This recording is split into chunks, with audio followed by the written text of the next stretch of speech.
¿Qué significa vivir bien? ¿Dónde reside el secreto de una vida plena capaz de otorgar sentido a los días fugaces de la existencia humana?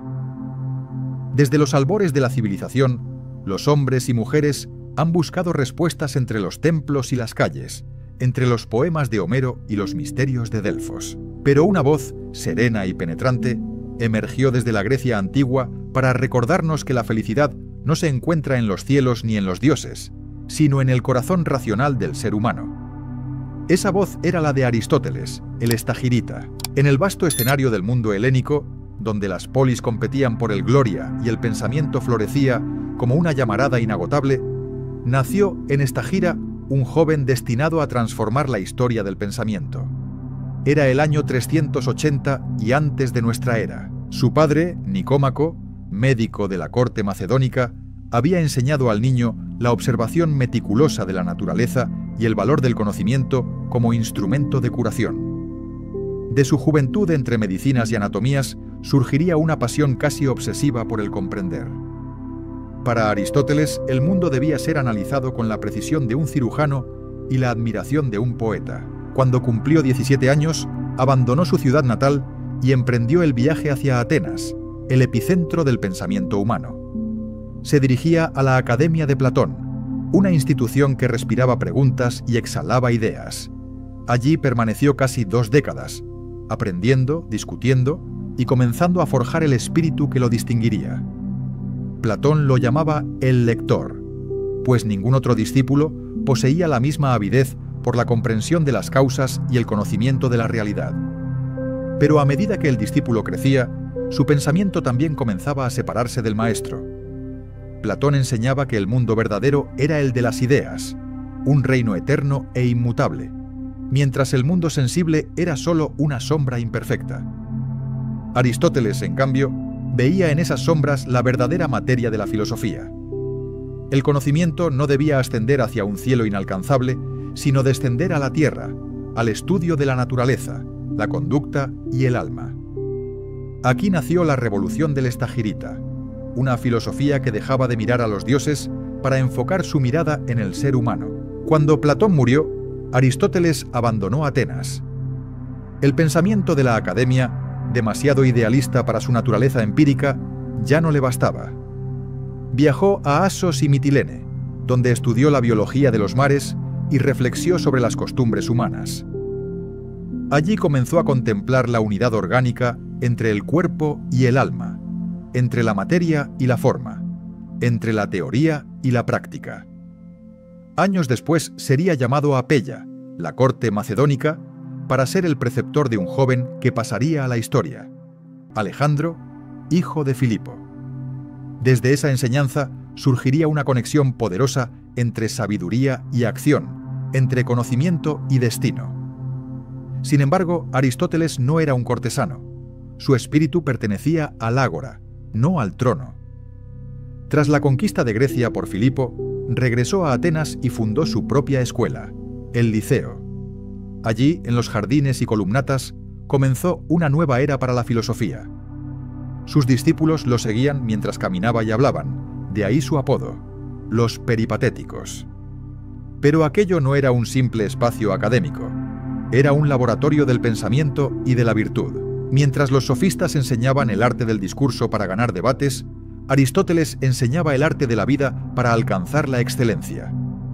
Su preocupación más profunda no era cómo vencer con palabras, sino cómo vivir con sabiduría. ¿Qué hace que una vida sea buena? ¿Qué distingue al hombre virtuoso del vulgar? En esa búsqueda, el estagirita halló el sentido último de la ética. Aristóteles fue heredero de una era de esplendor, pero también de crisis. Tras las guerras del Peloponeso, el espíritu ateniense había perdido su unidad. La virtud cívica se desmoronaba y el relativismo sofista sembraba la duda sobre la moral. En ese contexto desolado, Aristóteles ofreció una nueva brújula moral. No la obediencia a un código divino, ni el cálculo frío de las consecuencias, sino el cultivo interior del carácter. La virtud para él no era un mandato externo, sino el florecimiento de la mejor versión de nosotros mismos. En su obra titulada Ética a Nicómaco, escrita en honor a su hijo o quizás a su padre, Aristóteles traza con precisión quirúrgica las sendas del alma humana. Afirma que toda acción humana tiende hacia un fin, y ese fin supremo es la felicidad. La llama eudaimonía, palabra que significa vivir con un buen espíritu. Esa felicidad no es placer ni fortuna, sino el ejercicio perfecto de la razón conforme a la virtud. Ser feliz, dirá Aristóteles, no consiste en poseer, sino en actuar bien. Aquí yace la primera piedra de su revolución ética. Mientras otros filósofos buscaban la verdad en el más allá o en la fe, Aristóteles la situó en la experiencia concreta. Su ética es una ciencia práctica, no una teoría abstracta. No pretende decirnos qué debemos hacer en cada situación, sino enseñarnos a ser el tipo de personas que actuarían correctamente. La educación moral, en este sentido, se convierte en el arte de cultivar hábitos que conduzcan a la excelencia. Para entender su pensamiento, debemos comprender su método. Aristóteles siempre parte de la experiencia, de lo que es visible, tangible, humano. Observa al hombre en acción y deduce de su comportamiento las leyes que gobiernan la plenitud. Esa combinación de observación empírica y reflexión racional lo convierte en el padre de una ética realista. En lugar de reglas universales, propone un equilibrio flexible, lo que llamará el término medio. El término medio no significa mediocridad, sino equilibrio entre los extremos del exceso y la carencia. Así, el coraje es el justo medio entre la cobardía y la temeridad, la generosidad entre la avaricia y el derroche. El virtuoso no elimina las pasiones, sino que las doma, las dirige hacia el bien mediante la razón. En un mundo dominado por los extremos, Aristóteles nos enseña que la verdadera fortaleza radica en la armonía. Pero esta armonía no se alcanza por iluminación súbita. Se conquista mediante la repetición consciente de buenos actos hasta que el alma adquiere un orden interior estable. De ahí su célebre afirmación: somos lo que hacemos repetidamente. La excelencia, esa perfección del carácter, no es un momento fugaz, sino una construcción lenta. La virtud no nace, se fabrica. Y en esa afirmación late una profunda esperanza sobre la capacidad humana de transformarse.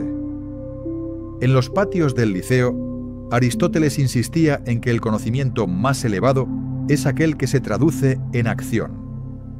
No basta comprender la justicia, hay que practicarla. No basta admirar la valentía, hay que enfrentar el miedo. La ética se convierte así en un arte de vivir, una gimnasia del alma. Esta visión práctica y formativa será la base de toda la educación moral occidental durante siglos. Sin embargo, el estagirita no fue un moralista rígido. Su pensamiento es dinámico, abierto, profundamente humano.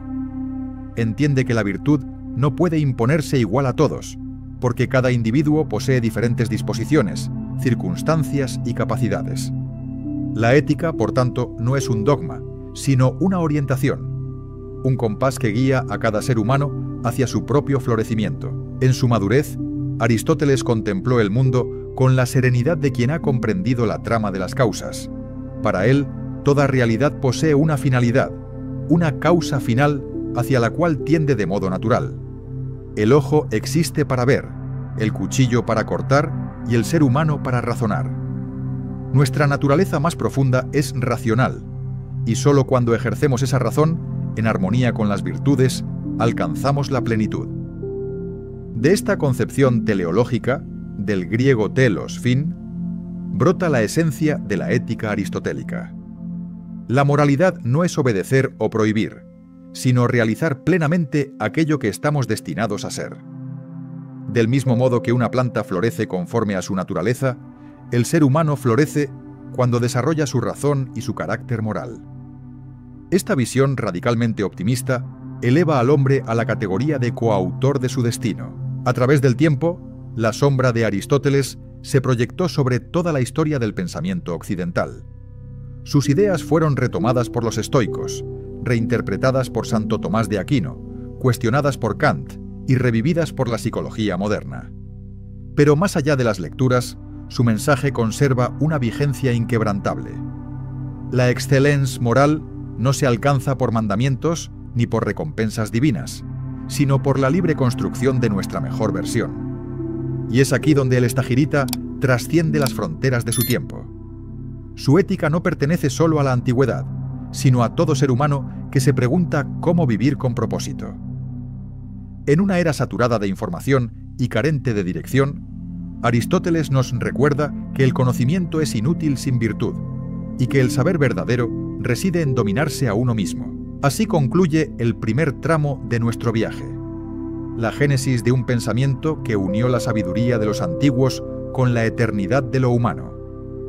Desde Estagira hasta el Liceo, desde Alejandro hasta nuestros días, la voz de Aristóteles continúa susurrando una verdad eterna. El camino hacia la felicidad no pasa por los caprichos del destino, sino por la conquista interior del alma. Y nosotros, viajeros de un siglo incierto, podemos aún escuchar su llamado, aspirar a la virtud, porque solo en ella el hombre se vuelve verdaderamente libre. ¿Qué es la felicidad? ¿Acaso puede definirse o es solo un espejismo que perseguimos entre el ruido y las sombras del mundo? Desde la antigua Grecia hasta la era moderna, esta pregunta ha perseguido a la mente humana como un eco persistente. Para Aristóteles, sin embargo, la felicidad, la eudaimonía, no era un misterio inalcanzable ni un regalo del azar. Era la meta última de nuestra existencia, el fin hacia el cual todo ser humano, consciente o no, orienta su vida. En la obra más íntima y profunda del estagirita, la Ética a Nicómaco, Aristóteles traza el mapa de ese destino ético. Su enfoque parte de una observación fundamental. Todo lo que hacemos, elegimos o deseamos, lo hacemos buscando algún bien. Comer, estudiar, amar, crear o gobernar, todo tiende hacia un propósito que juzgamos valioso. Pero si toda acción tiende hacia un bien, debe existir un bien supremo, una meta última que no sea medio para nada más. A ese fin supremo lo llamó felicidad. A diferencia del placer, que es efímero y dependiente de las circunstancias, la felicidad no es algo que nos suceda, sino algo que construimos a través de la virtud. Para Aristóteles, la felicidad es una actividad del alma conforme a la virtud y acompañada de razón.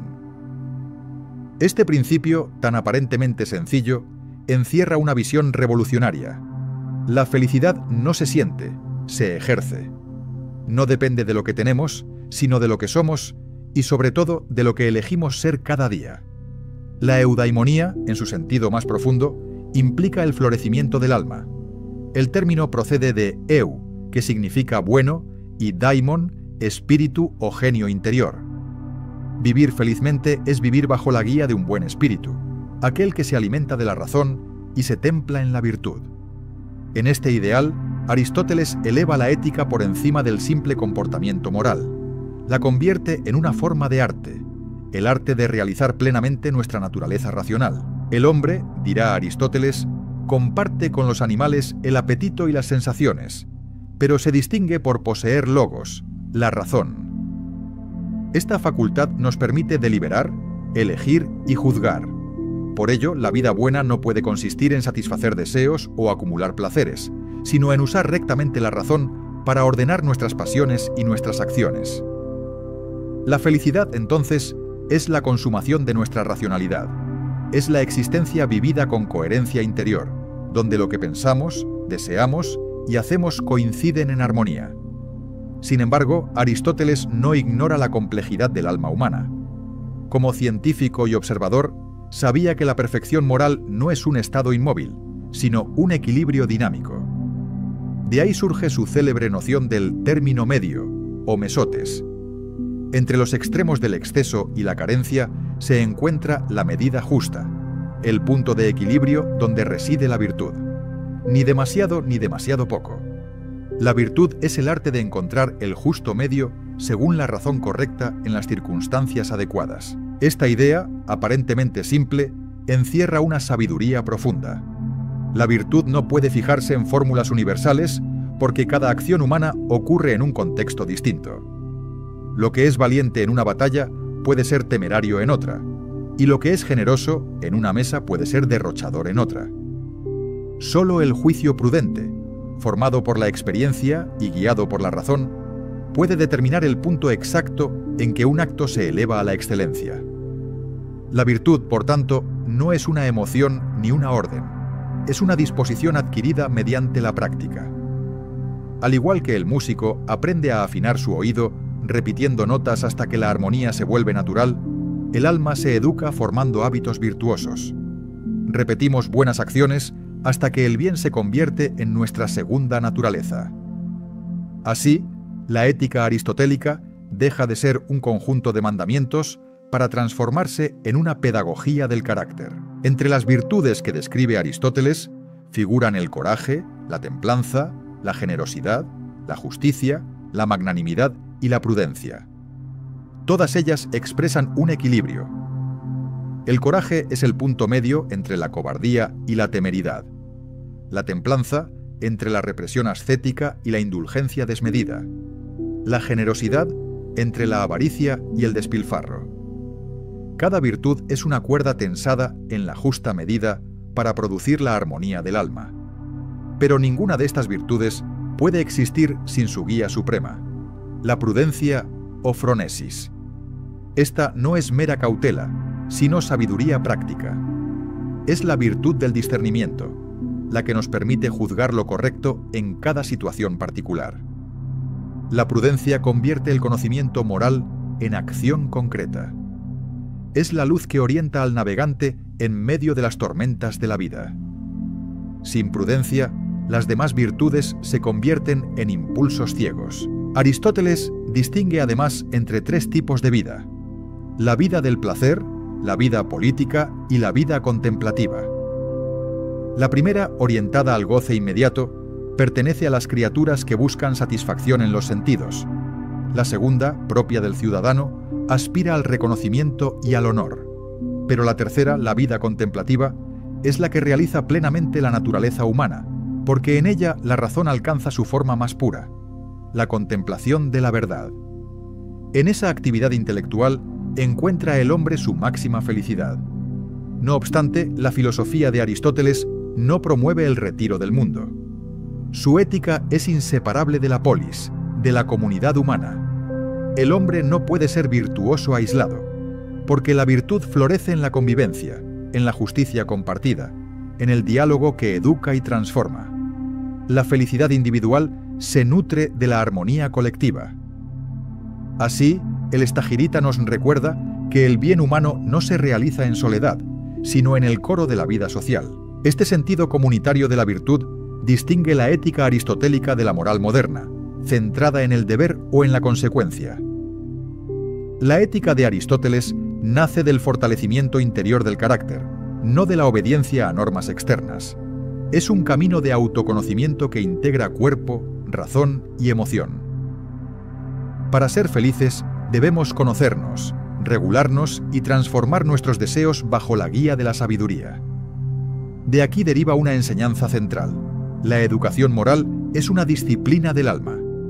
No se trata solo de entender qué es bueno, sino de amar lo bueno y actuar conforme a ello. Por eso Aristóteles sostiene que la virtud requiere habituación.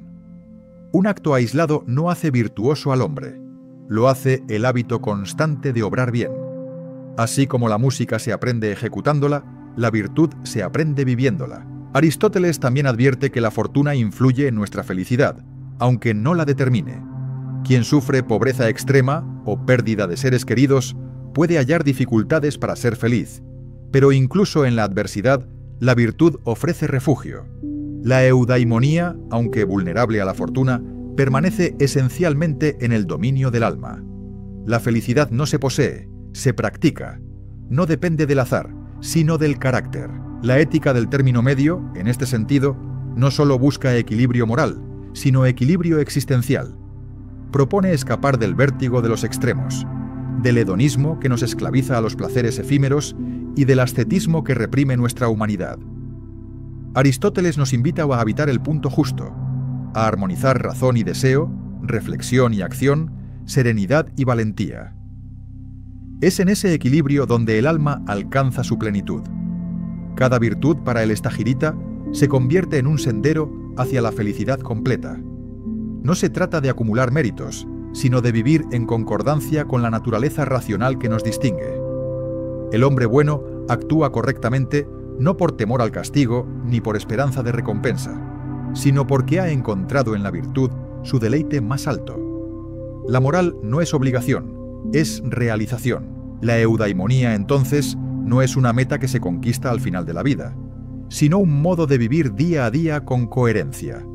Es la actividad continua de un alma que se mantiene alineada con el bien. En ese sentido, la felicidad aristotélica no es un destino final, sino un camino en perpetuo ejercicio. Cuanto más cultivamos la virtud, más nos aproximamos a la armonía interior y más contribuimos a la armonía del mundo.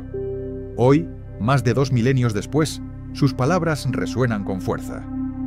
En un tiempo dominado por el ruido, la prisa y la acumulación, Aristóteles nos ofrece una verdad serena y luminosa.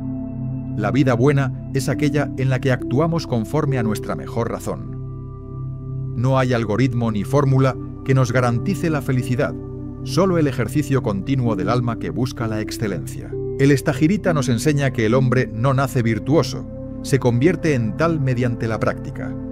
Nos enseña que la felicidad no es un premio, sino la consecuencia natural de una vida guiada por la razón y el equilibrio, y nos deja una tarea eterna, la de educar el deseo hasta que el bien se vuelva costumbre, hasta que el alma encuentre su música interior. Porque sólo entonces, bajo la guía de la prudencia y en el justo medio de la vida, el ser humano puede contemplar el reflejo más puro de su plenitud, la felicidad como destino. ¿Cómo se construye un alma noble? ¿De qué manera el ser humano transforma sus impulsos dispersos en una sinfonía ordenada de virtudes? Aristóteles nos ofrece una respuesta que resuena a través de los siglos. La virtud no es un don divino ni un accidente del destino, sino una conquista deliberada del espíritu. Es en el fuego de la práctica repetida, en el yunque de la experiencia cotidiana, donde forjamos el carácter que nos define y determina nuestra felicidad. La virtud, según el estagirita, es una disposición estable del alma que inclina nuestra voluntad hacia el bien. No basta con realizar un acto bueno ocasionalmente. Es necesario que ese acto brote de un carácter formado por el hábito consciente. Del mismo modo que el arquitecto aprende su oficio construyendo edificios y el músico perfecciona su arte tocando su instrumento, el hombre se vuelve virtuoso practicando actos virtuosos. Esta es la paradoja esencial de la ética aristotélica. Actuamos virtuosamente para volvernos virtuosos, pero debemos volvernos virtuosos para actuar con verdadera virtud. Para comprender cómo funciona este proceso de formación moral, debemos explorar las virtudes específicas que Aristóteles describe como pilares del carácter excelente. Cada una de ellas representa un término medio entre dos extremos viciosos, y todas demandan el ejercicio de la prudencia para encontrar el punto justo en cada circunstancia particular. Estas virtudes no son conceptos abstractos, sino instrumentos prácticos para navegar la complejidad de la existencia humana con sabiduría y dignidad.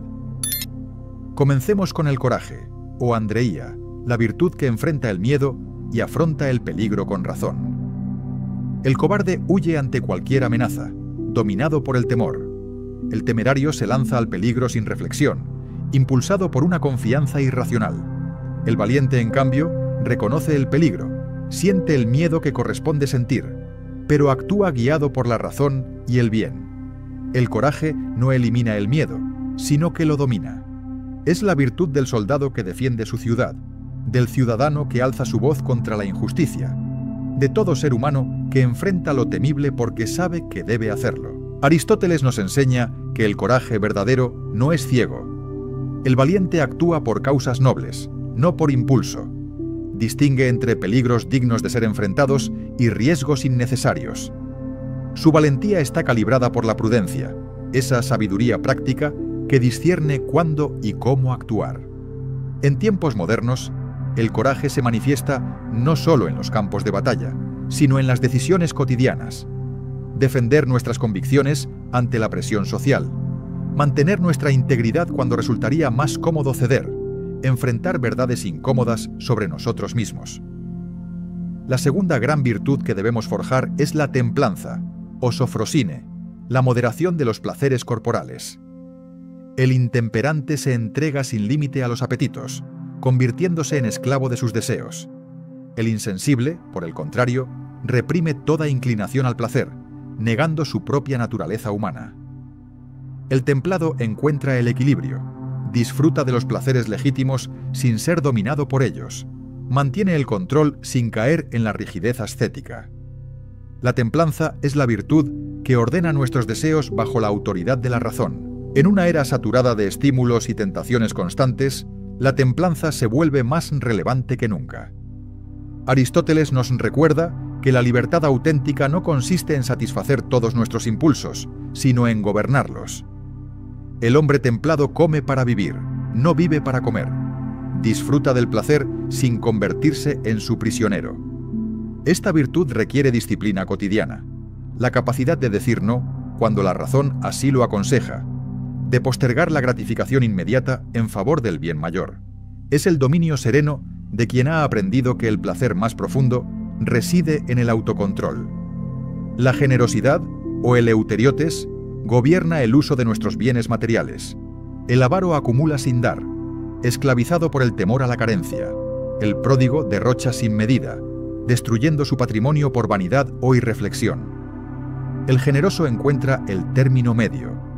Da a quien debe, cuando debe y cuanto debe, guiado por la razón y el sentido de proporción. Esta virtud no se mide por la cantidad donada, sino por la disposición interior. El pobre que comparte su escasez puede ser más generoso que el rico que da por ostentación. Aristóteles eleva la generosidad más allá del simple acto material. La verdadera generosidad es una expresión de grandeza de alma, una manifestación de libertad interior. El generoso da con alegría, sin esperar recompensa ni reconocimiento. Su acción brota de una disposición noble del carácter, no del cálculo ni la compulsión. En nuestros días esta virtud nos invita a compartir no solo bienes materiales, sino tiempo, atención, conocimiento y compasión. Nos enseña que la riqueza verdadera reside en nuestra capacidad de contribuir al bien común. La justicia, o dikaiosine, ocupa un lugar especial en el pensamiento aristotélico. Es la virtud completa por excelencia, porque incluye el ejercicio de todas las demás en relación con los otros. El justo da a cada uno lo que le corresponde, respeta los derechos ajenos, cumple sus obligaciones y busca el bien común. La justicia distributiva asigna honores y recursos según el mérito. La justicia correctiva restaura el equilibrio cuando se comete una injusticia. Ambas formas expresan la misma búsqueda fundamental, el orden correcto en las relaciones humanas. Para Aristóteles, la justicia es el vínculo que mantiene unida a la comunidad. Sin ella, la polis se desintegra en conflicto y caos. El hombre justo no busca su ventaja a costa de los demás, sino que reconoce la dignidad igual de todos los ciudadanos. Esta virtud demanda tanto conocimiento como voluntad. Debemos comprender qué es lo justo y tener la fortaleza para actuar conforme a ese conocimiento incluso cuando nos perjudique. En un mundo marcado por desigualdades y tensiones, la justicia aristotélica nos llama a buscar el equilibrio entre derechos y deberes, entre libertad individual y bien colectivo. Pero todas estas virtudes permanecerían ciegas sin la guía de la prudencia, o phronesis.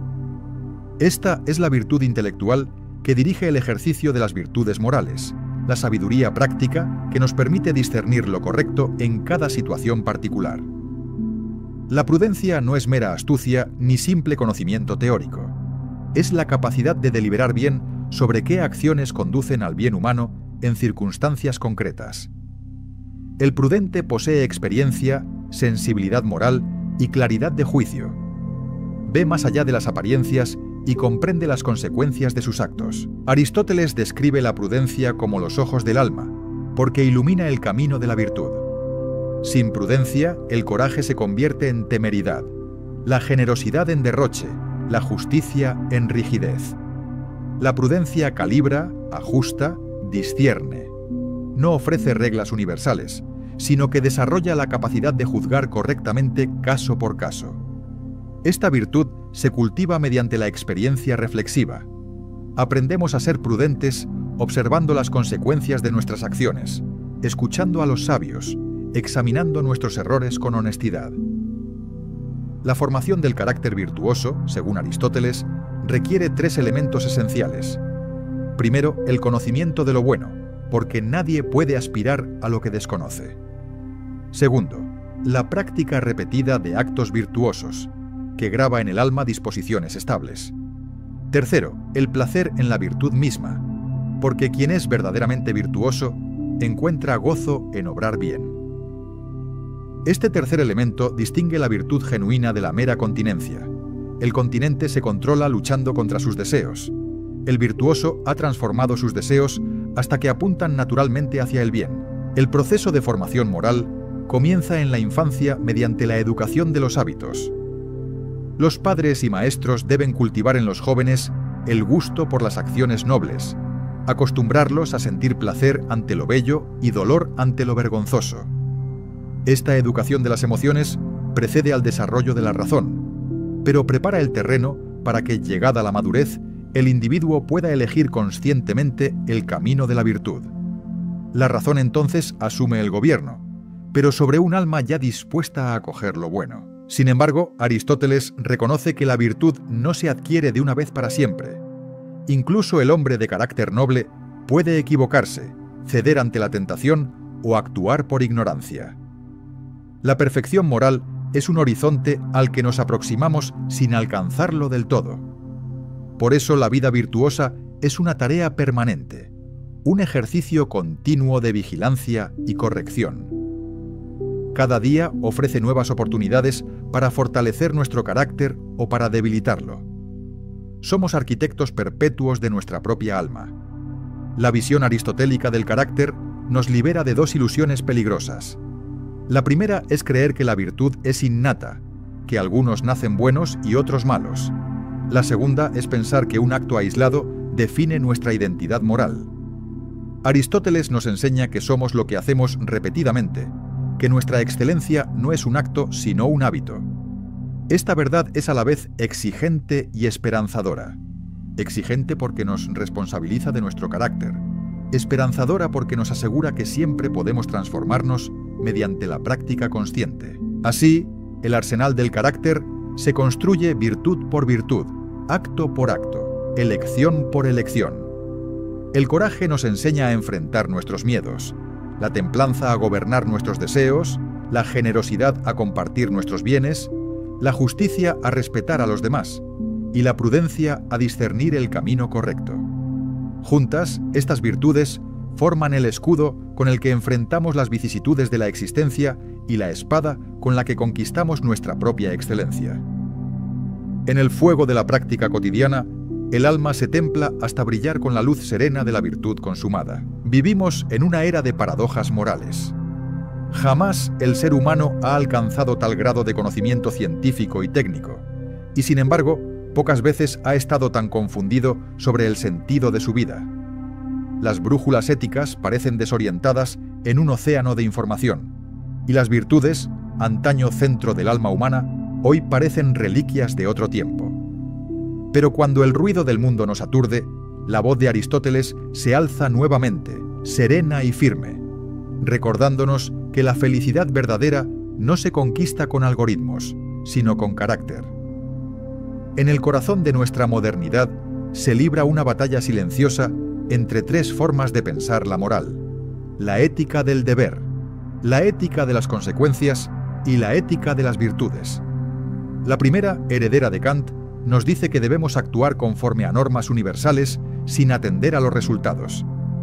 La segunda, nacida con el utilitarismo de Bentham y Mill, sostiene que lo correcto es aquello que produce el mayor bienestar para el mayor número. Pero Aristóteles, con su serenidad milenaria, nos invita a mirar más adentro, no a las reglas ni a las consecuencias, sino al alma de la gente. Su pregunta no es ¿qué debo hacer?, ni qué resulta mejor, sino qué tipo de persona debo ser. En ese desplazamiento reside su relevancia eterna. Mientras las otras éticas miran hacia afuera, él nos invita a mirar hacia adentro. Propone que la verdadera moralidad no se reduce a la obediencia ni al cálculo, sino al cultivo interior de una disposición estable hacia el bien. Ser justo no basta con seguir leyes, es necesario amar la justicia. Ser valiente no consiste en evitar el miedo, sino en enfrentarlo con sabiduría. Aristóteles nos recuerda que el bien moral no puede enseñarse como una receta, sino que debe encarnarse en el carácter. En el siglo XXI, su mensaje resuena con especial urgencia. Vivimos en un mundo donde las decisiones éticas se diluyen en estadísticas, donde el éxito se mide en cifras y el bien parece subordinado a la eficiencia. La ética del deber suena rígida, la ética de las consecuencias, impersonal. Aristóteles ofrece el equilibrio que ambas olvidan, una ética de la plenitud humana, donde el equilibrio de las virtudes permite navegar con sabiduría entre los extremos del deber ciego y la utilidad sin alma. El Estagirita nos enseña que ningún algoritmo puede reemplazar al juicio prudente del ser humano que ha cultivado su carácter. La vida moderna, con su ritmo vertiginoso, desafía todas las formas tradicionales de virtud. La paciencia se ve amenazada por la inmediatez digital, la templanza por la cultura del exceso, la justicia por la indiferencia ante el otro, y la prudencia por la avalancha de información que suplanta la reflexión. Sin embargo, estas circunstancias no destruyen la ética aristotélica, la reafirman, porque en tiempos de confusión, la búsqueda de equilibrio se vuelve más necesaria que nunca. En medio del ruido, la voz de la virtud es un acto de resistencia. El término medio de Aristóteles puede parecer una idea sencilla, pero en realidad encierra la clave de una vida consciente. En un mundo de extremos, de fanatismos, polarizaciones y deseos ilimitados, hallar ese punto justo es un gesto revolucionario. La virtud no nos pide pasividad, sino armonía. Requiere coraje para detener la avalancha del exceso y humildad para reconocer los límites de nuestras pasiones. En esa serenidad audaz se esconde el secreto de la verdadera libertad, el dominio de uno mismo. El coraje moderno no se mide en batallas, sino en decisiones cotidianas. Es el coraje de decir la verdad cuando reina la mentira, de actuar con integridad cuando lo fácil sería adaptarse. Es el valor de resistir la corriente del cinismo, de permanecer fiel a los propios principios en un mundo de máscaras. Aristóteles comprendería perfectamente esta lucha contemporánea, pues su filosofía no fue escrita para santos, sino para ciudadanos de carne y hueso, enfrentados a la complejidad de la vida. La templanza, en la actualidad, es una virtud subversiva. Vivimos rodeados de estímulos que prometen placer inmediato, consumo, entretenimiento, reconocimiento, pero cuanto más nos entregamos a ellos sin medida, más nos vaciamos por dentro.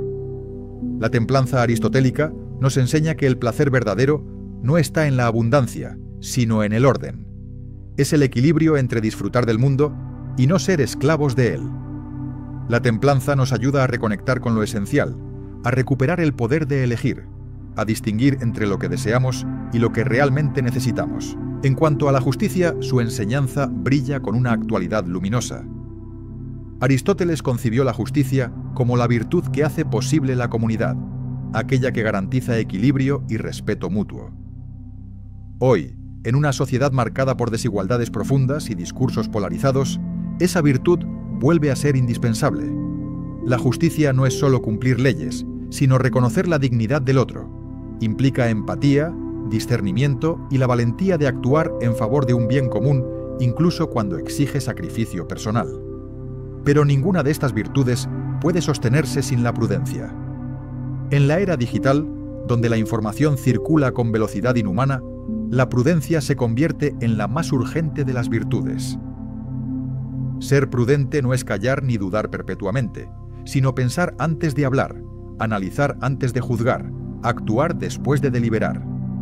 Es la virtud que nos devuelve profundidad en un tiempo de superficialidad. Aristóteles afirmaría que la prudencia no es una opción, sino la condición que permite a todas las demás virtudes existir de forma ordenada y sabia. La ética de las virtudes, entonces, ofrece una respuesta a los dilemas contemporáneos que ni el deber ni el cálculo pueden resolver. Frente al individualismo extremo, propone comunidad. Frente a la moral mecánica, propone humanidad. Frente a la ansiedad moral moderna, propone equilibrio. Su enseñanza no pretende borrar los avances de la modernidad, sino ofrecerles un alma. La virtud no es un anacronismo. Es el motor invisible de toda sociedad que aspire a perdurar sin perder su sentido. En la educación, el pensamiento aristotélico encuentra terreno fértil. Enseñar virtudes no significa imponer dogmas, sino formar el carácter a través del ejemplo, la práctica y la reflexión. Un sistema educativo que solo transmite información, pero no forja el juicio moral, crea técnicos hábiles, pero ciudadanos vacíos. Aristóteles insistiría en que el conocimiento sin ética es poder sin dirección. Por eso, educar en la virtud es educar en la libertad de actuar bien porque se ha aprendido a amar el bien. Tampoco el ámbito político queda fuera de su mirada. Aristóteles consideraba que el fin de la polis no era la seguridad ni la riqueza, sino la vida buena de sus ciudadanos. La política, en su sentido noble, debía ser el arte de promover la virtud colectiva. En nuestro tiempo, esta idea parece utópica, pero es precisamente la guía que necesitamos. Una comunidad que ha perdido su sentido moral no puede sostener sus instituciones.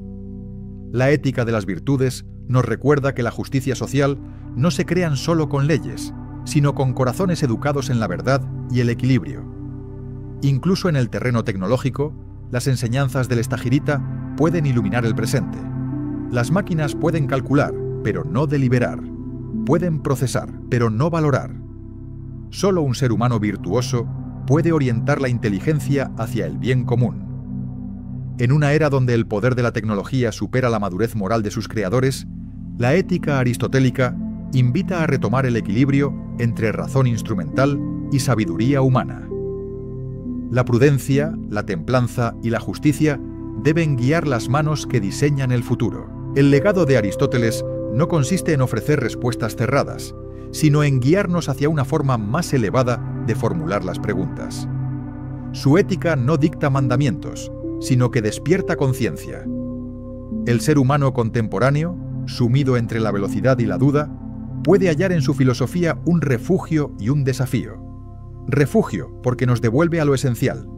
Desafío porque exige disciplina, reflexión y autoformación. La virtud para Aristóteles no era comodidad moral, sino conquista interior. En última instancia, la enseñanza del Estagirita se resume en una verdad que atraviesa los siglos. La felicidad se alcanza no por accidente, sino por la excelencia deliberada del alma. Cultivar la virtud es cultivar nuestra humanidad. Sin ella, la libertad se convierte en caos, la razón en soberbia y la técnica en dominación. Con ella cada acción adquiere sentido, cada relación encuentra equilibrio y cada vida florece en plenitud. La virtud es el arte de vivir con propósito, el puente entre el saber y el ser. Hoy, en medio del vértigo del progreso, Aristóteles sigue hablándonos con serenidad atemporal.